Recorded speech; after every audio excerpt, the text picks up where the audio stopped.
Le gospel va s'installer. Pendant ce temps, Monseigneur, on va faire un petit peu connaissance. Je ne sais pas si vous avez eu l'occasion de vous présenter un petit peu à tout le monde. Je vous ai dit un petit mot tout à l'heure, hein, déjà. Vous vous souvenez? Quel âge j'ai? Bravo, ils ont bien écouté. Ouais. Et d'où il vient? C'est ça. Du diocèse de C. S-E-E-Z. S-E-E-Z. En Normandie. En Normandie. Diocèse que vous n'aviez pas vraiment quitté jusqu'à présent. Exactement. Je l'ai quitté il y a un mois pour m'installer à l'évêché de Limoges, à côté de la cathédrale. Quelle a été votre première réaction quand on vous a appris que vous alliez devenir l'évêque du diocèse de Limoges? Non, je situais grossièrement sur une carte, hein, mais j'ai quand même pris une carte pour voir ce qu'il y avait autour, tout ça. Sérieusement? Non, en fait, vraiment, je pense que j'avais jamais mis les pieds à Limoges. Mais ceci dit, je suis sûr que beaucoup de vous n'ont jamais mis les pieds à C. Vous voyez, donc on est quitte, on est quitte. Vous connaissiez pas du tout le diocèse et la région Limousin? Non, je connais un petit peu l'Auvergne voisine, mais le Limousin, non, vraiment pas. Bon, ça vous dépayse pas trop de la Normandie? C'est quand même la France, hein, n'exagérons rien. Donc le dépaysement est relatif. Mais enfin, quand même. Alors ici, il n'y a pas encore d'accent vraiment. Hein, on sent que ça commence un tout petit peu à se colorer, mais il n'y a pas encore vraiment d'accent un peu chantante du midi là. Mais non, alors c'est les paysages, c'est les habitudes locales, culinaires, qui sont un petit peu différentes. Mais sinon, non, je me sens quand même très, très à l'aise. Est-ce que vous allez continuer à faire du cheval ici? Vous savez, on a... Alors, Pompadour, c'est la Corrèze, c'est pas le diocèse, mais bon, on a quand même les haras de Pompadour qui sont pas très loin. Oui. Alors, je ne sais pas. Déjà, dans l'Orne, en Normandie, j'avais du mal à trouver le temps de faire du cheval, parce que je manquais vraiment de temps. Donc, je suis pas certain que la mission d'évêque me laisse beaucoup plus de temps. Mais si une occasion se présente, en tout cas, je pense qu'il y a des magnifiques chemins à arpenter à cheval. Quel message? Alors, avec Mehdi, là, qui est là, et Pierre-Antoine, qui est mon petit homonyme, nous avons fait souvent des pèlerinages à cheval. Alors peut-être que ça va donner des idées aux Limougeaux, aux Limousins, pour organiser ce genre de choses. Mais dans ce cas, je viendrai bénir le pèlerinage. L'appel est lancé. L'appel est lancé. Qu'avez-vous envie de dire à toute cette jeunesse là devant vous? Alors, ce que j'ai envie, je garde le micro, c'est un peu plus long, hein. Ce que j'ai envie de dire, peut-être en me demandant ce que je pouvais vous dire ce soir, ce qui me venait au cœur, parce que vous êtes dans l'âge étudiant, jeune professionnel, lycéen peut-être encore, c'est simplement le témoignage que j'ai fait, que je vous livre comme ça, à l'âge étudiant, de la rencontre avec Jésus. Vous voyez, j'ai grandi dans une famille chrétienne, je suis un chrétien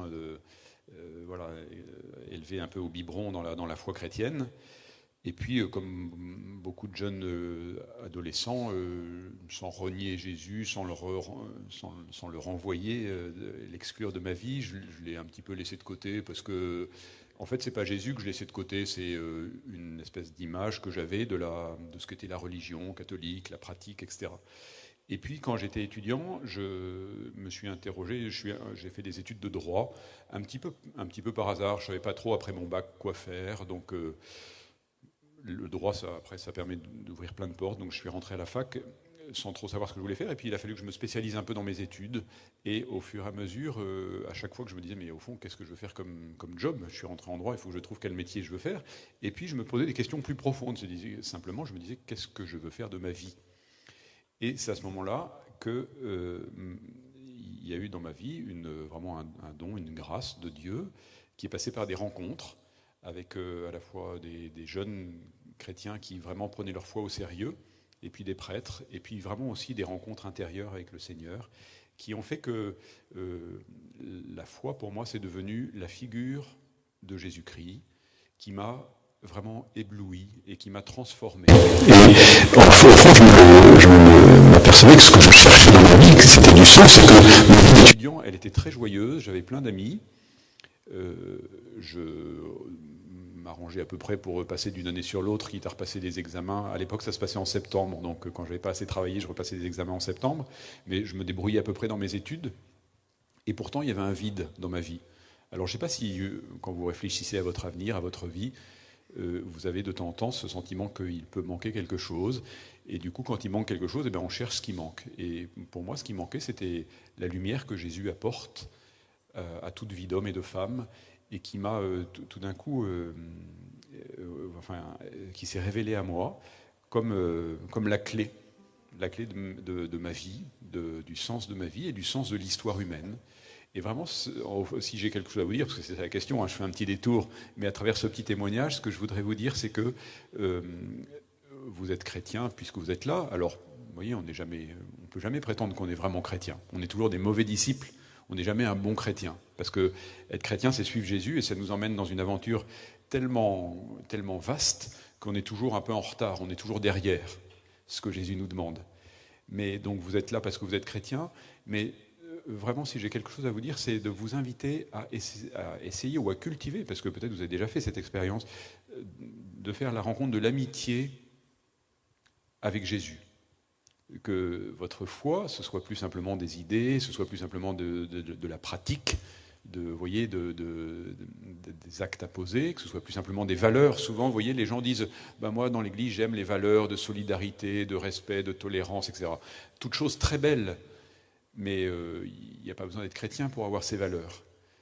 Ce qui change quand on est chrétien, c'est qu'on a rencontré Jésus et qu'à travers Jésus, on est introduit dans le mystère infini, immense, débordant d'amour de Dieu.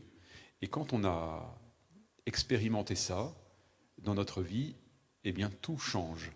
Et en tout cas pour moi, c'était, vous voyez, en troisième année, ce qu'on appelait licence à l'époque de droit, que vraiment ma vie a basculé et que j'ai eu l'impression de me trouver d'une certaine manière en trouvant Jésus.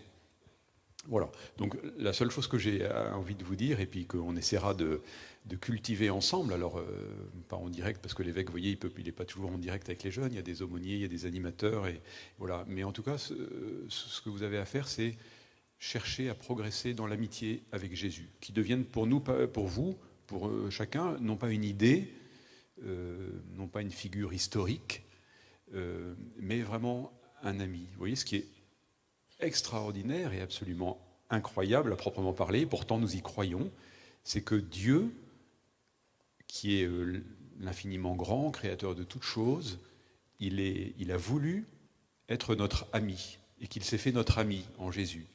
Et que donc, la vie chrétienne, c'est de cultiver l'amitié avec Jésus, l'amitié avec Dieu. Je ne vous appelle plus serviteur, mais je vous appelle ami. Et Jésus, il le dit à chacun de nous.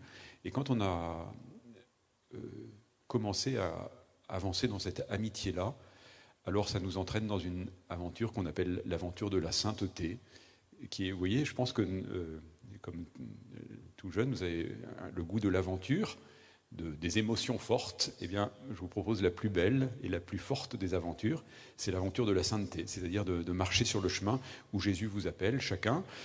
Ça donne jamais le même résultat pour deux personnes, vous voyez, à chaque fois c'est personnalisé, cette relation, mais c'est le sens définitif, le sens profond de vos vies. Voilà. Donc on a des groupes de louanges qui nous aident à prier. Je découvre ceux qui sont derrière moi tout d'un coup. Merci beaucoup. Et le dernier chant, je trouve cette question assez drôle, vous savez, qu'on a chanté, c'est « Comment ne pas te louer ?» Alors vous avez vu que c'est une question. Comment ne pas te louer? Est-ce que vous avez la réponse à cette question? Vous n'êtes jamais posé ça? Comment peut-on faire pour ne pas louer Jésus? C'est difficile, hein? Donc, ce que je voudrais, c'est que vous n'ayez aucune raison de ne pas le louer. D'accord? Donc, que vous ne puissiez pas répondre à cette question. Et donc, simplement que votre louange, ce ne soit pas dans ce beau cadre de l'abbaye de Solignac, avec des jeunes qui viennent nous enthousiasmer par le chant, mais que toute votre vie soit une louange à Jésus, une louange à Dieu, et vous verrez qu'alors elle sera belle, elle sera pleine, elle sera féconde, elle sera libre, elle sera heureuse, même si c'est un bonheur exigeant auquel Jésus nous appelle. Voilà, je crois que je commence à ressembler un peu à une homélie, alors je vais rendre le micro.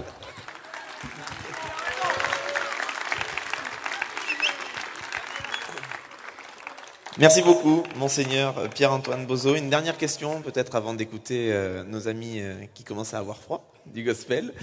Gospel Fusion. Une dernière petite question. Est-ce que c'est demain, votre ordination? Quel est votre sentiment maintenant, là, ce soir? C'est un peu drôle d'être ordonné évêque, à vrai dire. C'est très inattendu, c'est très surprenant. Et mon impression ce soir, c'est une légère petite pression et en même temps une très grande paix intérieure. Voilà. Et je sais que cette paix, c'est pas parce que parce que vous voyez, c'est un peu intimidant. Je suis très touché qu'il y a plein de gens de l'Orne qui viennent, qui c'est compliqué pour eux. C'est la rentrée demain. Ils font des exploits incroyables pour être là. Demain, mon ordination. Plein d'amis qui viennent de partout. Et puis même vous réunissez ce soir, tout ça. Alors évidemment, c'est pas pour ma petite personne, mais enfin, c'est quand même lié à mon ordination. Et voilà, ça pourrait être un peu, vous voyez, je pourrais être un peu submergé par tout ça. Et je suis dans une grande paix. Je sais vraiment, je le sens que cette paix, elle est le fruit de beaucoup de prières, d'amitié, de fraternité, vraiment d'accueil aussi, qui font que je me dis, voilà, tout ça, c'est l'affaire du Seigneur. Et donc, je suis très, très paisible. Merci beaucoup, Monseigneur. Monseigneur Pierre-Antoine Bozo, merci. Cette soirée est pour vous.